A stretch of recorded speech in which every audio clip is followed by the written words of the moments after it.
బాపట్ల నియోజకవర్గంలోనే చాలా కదిలించే సంఘటన 15 ఏళ్ల అమర్నాథ్ని వాళ్ళ 17 ఏళ్ల అక్క ఏడిపిస్తూ ఉంటే రోడ్డు ఎదిరించాడని చెప్పి చెరుకు తోటలో తీసుకెళ్లి పెట్రోల్ వేసి కాల్ చేశారు.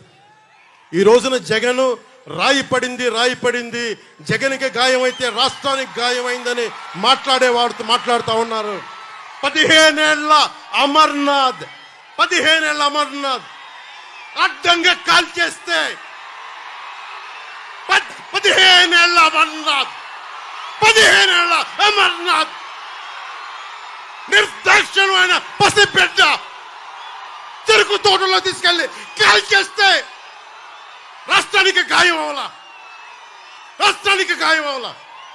30,000 మంది ఆడపిల్లలు అదృష్టమైతే రాష్ట్రానికి గాయం అవలా. గాయమైందట. అదేంటి చిత్రమో పాపం. ఎప్పుడు ఎలక్షన్లు రాగానే ఆయనకి ఏదో ఒక గాయం జరుగుతుంది. కరెక్ట్గా ఎలక్షన్ ముందే ఎవరో ఒకరు చచ్చిపోవడం లేదా చంపేయడం.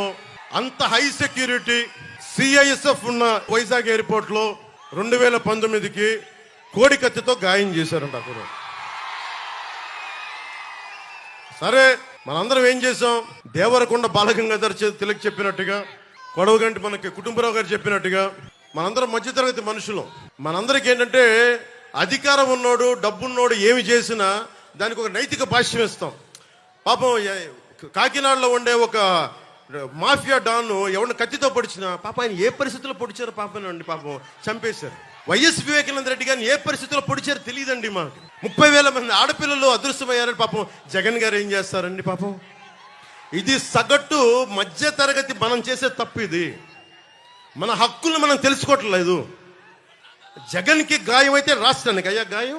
జెడ్ కేటగిరీ సెక్యూరిటీ ఏం చేస్తుందా? మీ జెడ్ కేటగిరీ సెక్యూరిటీ చూసుకోరా మీరు?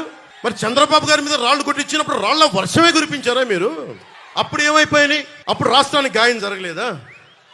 అంటే మీ మీద ఇంత గులకరాయి పడితేనే గాయం అయిపోయినట్టు. ఏమో ఎవడు చేశాడో. నా సంతాపం నాకు బాధ కలుగుతుంది. నన్ను అడిగారు ఈ రోజున స్టేట్మెంట్ ఇమ్మని చెప్పారు మా పార్టీ వక్తలందరూ. సార్, జగన్ గారికి ఇలా దెబ్బ తగిలింది అంటే నన్ను ఏం చేయమంటారన్న.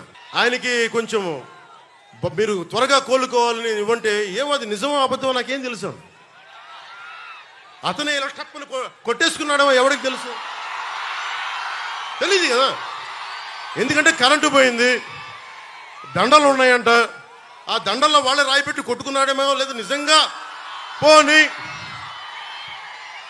ఒకసారి నాన్నా పులి కథలాగా ఒకసారి చెప్తే బాగుంటుంది.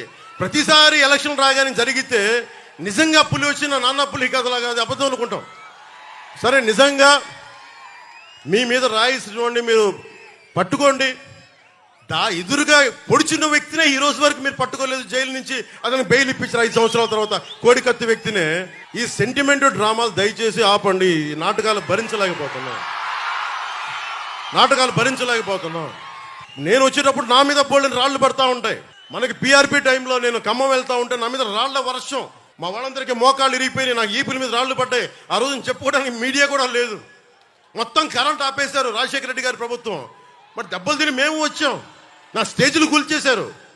కాదు, నేను ముఖ్యమంత్రి కొడుకుని కాదు కదా, ముఖ్యమంత్రిని కాదు కదా. మన కథలు ఎవరికి తెలియవు.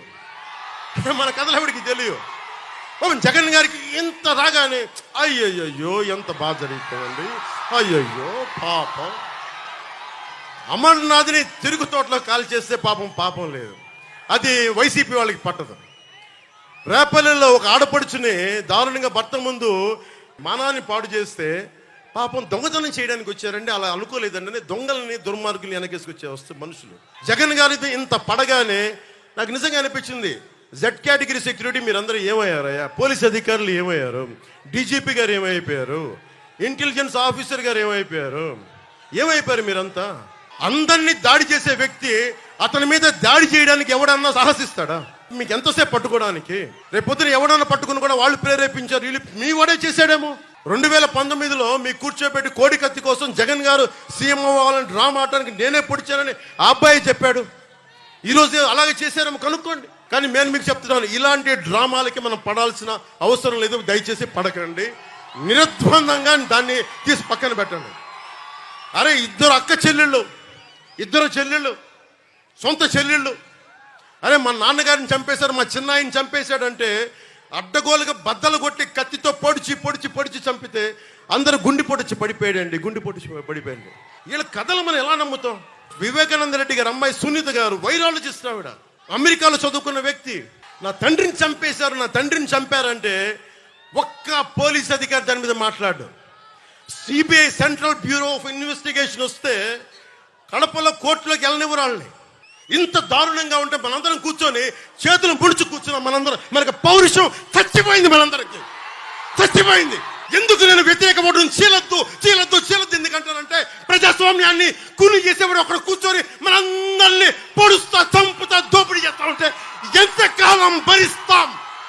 ఎంతకాలం? సుగాలి ప్రీతి 14 ఏళ్ల బిడ్డని స్కూల్కి వెళ్తే 10 మందిని నాశనం చేస్తే దాన్ని పట్టించుకోడు ఎవడు. జగన్మోహన్ కి బొక్క పడితే, చిన్న గులకరాయి పడితే రాష్ట్రం అంతా ఊగిపోద్ది. సగటు మనిషి బాధ మనకి తెలియదు, సగటు మనిషి బాధ మర్చిపోయాం. నిజంగా నాకు ఆవేదన ఉంది, ఏడుపు వస్తుంది. తప్పు జగన్మోహన్ రెడ్డి కాదు, మనదే. మనకు పౌరుషం చచ్చిపోయింది. ఇందాక తెనాలో చెప్పినట్టుగా దాస్యం చేసే కంటే కూడా చచ్చిపోవడం మేలు. దాస్యాన్ని ఆపేద్దాం. డిప్లొమసీ పక్కన పెట్టి గుండెల లోతుల నుంచి రాజకీయం చేద్దాం, గుండెల లోతుల నుంచి పాలిటిక్స్ చేద్దాం. మనం ఎవరం కులాలకి ప్రాంతాలకి దాటి గుంటూరు వినుకొండలో పుట్టిన జాషువా ఆయన స్ఫూర్తితోటి విశ్వనరుడి స్ఫూర్తిని తీసుకెళ్తే తప్ప ఈ ప్రభుత్వాలని మనం మార్చలేం. నేను మీ ఇంట్లో బిడ్డని, మీ సోదరుణ్ణి, మీ ఇంట్లో వాడిని, మీ స్నేహితుడిని. మీరు నన్ను నమ్మి కూటమిని గెలిపించండి, ప్రాణాలు దారపోసేస్తాను మీకోసం. 10 సంవత్సరాలు ఏ పదవి లేకుండా కేవలం తిట్లుని బూతులనే తింటూ గడిపాను. ఒక్కసారికి చిన్నపాటి విజయం చూపించండి. జనసేన, పవన్ కళ్యాణ్, తెలుగుదేశం, బీజేపీ కూటమి ఎలా పనిచేస్తో ఒకసారి రుచి చూడండి. బూతుల వైసీపీ, దోపిడీ వైసీపీ కాకుండా నిర్మాణాత్మకంగా ఉండే కూటమి ఎలా పనిచేస్తో మీకు అండగా ఉంటుందని తెలియజేసుకుంటూ, hello AP, hello AP, hello AP, జై హింద్.